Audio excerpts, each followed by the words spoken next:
اعوذ باللہ من الشیطان الرجیم بسم اللہ الرحمن الرحیم۔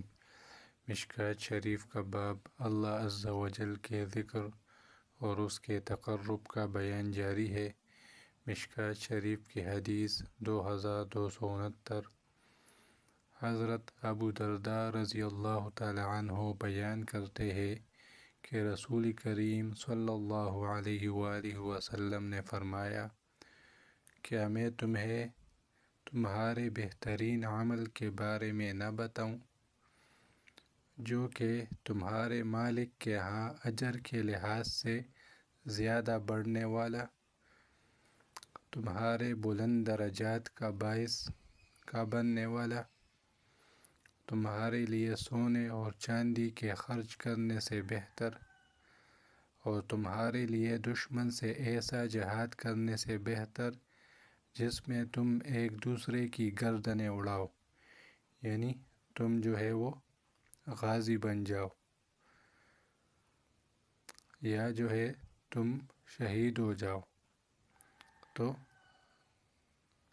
نبی کریم صلی اللہ علیہ وآلہ وسلم نے فرمایا کہ تمہیں ایک ایسا عمل نہ بتاؤں جو کہ تمہارے مالک کے ہاں اجروں کے لحاظ سے بھی جو ہے زیادہ ہے، بلند درجات کا بھی جو ہے باعث ہے، تمہارے لیے جو ہے وہ سونے اور چاندی کے خرچ کرنے سے بھی زیادہ ہے، اور تمہارے لیے دشمن سے جہاد کرنے یعنی غازی اور شہید سے بھی جو ہے وہ زیادہ ہے، زیادہ بہتر ہے۔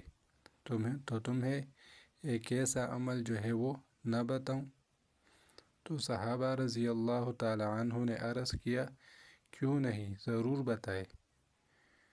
تو نبی کریم صلی اللہ علیہ وآلہ وسلم نے فرمایا، ذکر اللہ، اللہ کا ذکر، بس ایک لفظ کہ اللہ کا ذکر جو ہے وہ تمہارے لیے اللہ کے ہاں درجات بلندی کا بھی جو ہے وہ باعث ہے، تمہارے لیے جو ہے وہ سونا چاندی کے خرچ کرنے سے بھی زیادہ ہے، تمہارے لیے جہاد اور شہید اور غازی سے بھی جو ہے وہ اس کا اجر و ثواب جو ہے وہ زیادہ ہے۔ تو وہ کون سا عمل ہے؟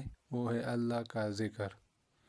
تو یہ دیکھیں ذکر کی کتنی بڑی فضیلت بیان ہوئی ہے کہ اللہ کا ذکر جو ہے وہ اللہ کی راہ میں سونے اور چاندی خرچ کرنے سے بہتر ہے، غازی اور شہید سے جو ہے وہ بہتر ہے، اللہ کے ہاں درجات بلند کرنے کا جو ہے وہ ایک ذریعہ ہے، اور اللہ کے ہاں جو ہے ایک بہترین عمل ہے۔